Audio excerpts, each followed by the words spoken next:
C'est notre chronique Do It Yourself la plus chargée de la saison jusqu'à maintenant. Alors, j'espère que vous êtes prêts. C'est en décoration cette semaine avec Tania Trudel. Bonjour, Tania. Bonjour, Geneviève. Alors, tu nous proposes 3 techniques aujourd'hui. Ça fait pas mal, hein? Oui, ça fait plusieurs techniques. Alors, c'est pour ça que je disais aux téléspectateurs, êtes-vous prêts? Alors, je l'espère. La première technique, c'est une technique, ma foi, à la fois pratique et tout à fait jolie et vintage en même temps. Oui, bien, c'est de récupérer les vieilles valises de nos grands-mères ou même de nos parents aussi. Et c'est d'en faire des tables à café ou des petites tables de chevet. Question d'avoir du rangement en même temps. Alors, tout d'abord, bien, ça nous prend bien sûr une valise vintage. Oui, j'ai trouvé ça ici. J'en avais un lot de 3. Donc, ça, c'est celle qui est la moyenne entre les deux.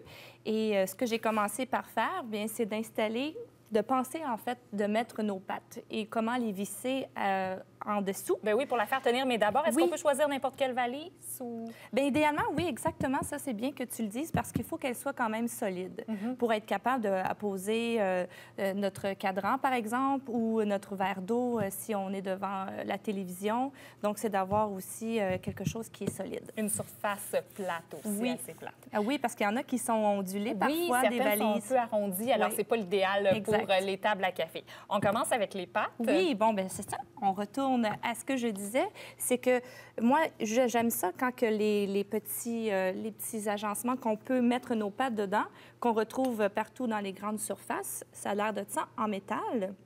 Et c'est ça que j'appose ici, vissé. Après ça, bien, quand on la peinture pour la mettre à notre goût, bien, ça se fond dans le décor de la valise. Mais oui, finalement. Il vaut mieux ça que d'appliquer la peinture avant et de l'ajouter après. Oui, c'est mieux de l'ajouter uniformément. Exact. Et après ça, qu'est-ce que j'aime bien aussi de la peinturer la valise pour que ça soit facile et rapide, c'est d'utiliser une peinture en aérosol comme ça. Donc, cette peinture-là, qu'est-ce que j'aime beaucoup? Elle sent le chocolat. Ah oui? Oui, et les pigments sont vraiment beaux. C'est à base d'eau, puis on peut même le faire à l'intérieur. Donc, si on a un garage, on peut le faire durant cet hiver. On peut transformer une valise. Donc, pas nocif en même temps. Non, c'est important pour moi. J'imagine pour bien oui, pour tout le monde à fait. aussi. Et c'est ce qu'on souhaite aussi avec... Mais sent fort. Ça sent fort beaucoup, oui, les peintures en aérosol. La plupart, c'est la seule que j'ai trouvée qui sent aucunement l'acétone ou... en tout cas, ça sent le chocolat, donc c'est agréable. On aime ça.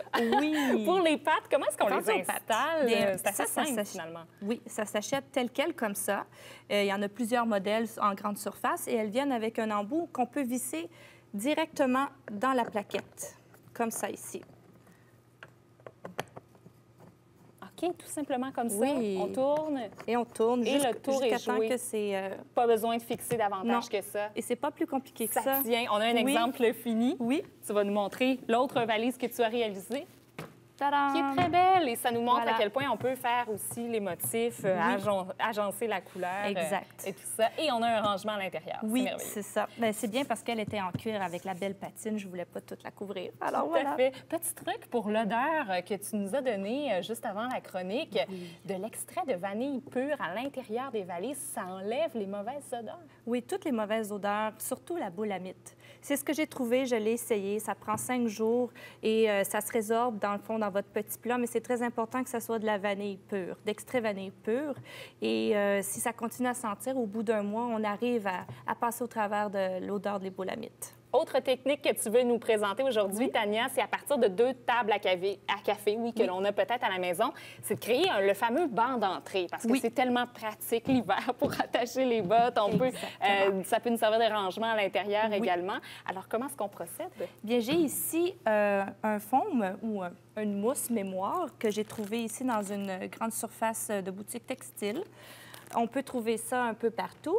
Je l'ai pris de la grandeur de mon petit coffre d'entrée que j'ai transformé. OK. Alors, on prend nos mesures. Oui, prends les mesures. C'est très facile. Ça se découpe bien au ciseau. Et ensuite de ça, j'ai trouvé une colle qui adhère avec le fer à repasser. OK. Donc, qu'est-ce que j'ai fait? C'est que j'ai enveloppé ma mousse comme un cadeau. OK. Et j'ai fait c'est surtout vendu et promu pour des barres de rideaux quand ils sont trop longs. Alors, on n'a pas besoin de couture et après ça, on fait nos plis et ça se colle. Génial! Donc, on commence par de côté pour faire le cadeau. Puis après ça, on l'enveloppe avec nos pointes de chaque côté. Et ça tient comme ça, tout simplement. Oui. Et j'ai ajouté des rubans ici adhésifs de velcro pour qu'au moins notre coussin reste sur place sur le dessus du coffre. Ah, c'est magnifique. Donc ça, c'en est un. Et puis, Tania, ce qui est vraiment intéressant, c'est que, je l'ai déjà dit, tu n'as pas peur des défis. Et la dernière fois qu'on s'est parlé, je t'ai dit, j'aimerais tellement savoir comment faire une tête de lit. J'ai comme projet de me faire une tête de lit. Par où est-ce qu'on commence? Bien, je pourrais vraiment le montrer avec cet exemple-là de la table de salon ici qui est ovale. Vous allez la reconnaître toute montée, mais moi, je l'ai transformée en banc d'entrée.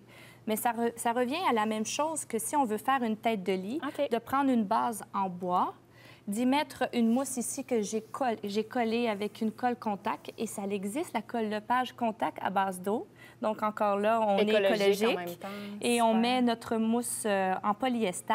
Et tout ce qu'on a à faire, c'est de l'envelopper justement avec notre tissu de notre choix. OK. Et puis après, on peut utiliser des ornements. Bien oui, ça, c'est merveilleux. Un peu comme sur la photo qu'on voit. Donc, ça, c'est un fil de métal et c'est comme un embout de fauteuil. Hein. On voit beaucoup de fauteuils avec ça. Un peu capitonné, là. Exactement, je cherchais le mot. Et puis, tout ce qu'on a à faire, c'est d'apposer ici nos petits clous. Et les clous, c'est des clous qui viennent avec parce qu'ils sont vraiment agencés? Oui, c'est un kit. Un kit. Un kit qui vient ensemble et on a juste à se munir d'un petit marteau. Et c'est important, le choix du marteau. Il faut vraiment choisir celui-ci. Oui, pour ne pas aplatir le dessus de notre clou qui est décoratif. Donc, on ne veut pas qu'il soit rentré par en dedans. Super. Et ça rentre dans le bois. Merci, voilà. Tania, encore cette semaine pour ces ateliers instructifs.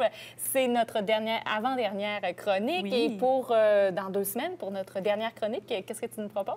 Plusieurs choses encore. Ça va être bien chargé. Un abat-jour, un globe-trotteur, en fait, qu'on va transformer en lampe. Et ensuite, des cadres décoratifs avec les fameux ornements à crochet que nos grands-mères faisaient, par exemple, de l'utiliser comme pochoir. OK. Et aussi les rideaux à dentelle. Il y a plein de choses qu'on peut faire comme pochoir aussi. Ah, bien, j'ai déjà hâte. Merci, Tania. Ça fait plaisir.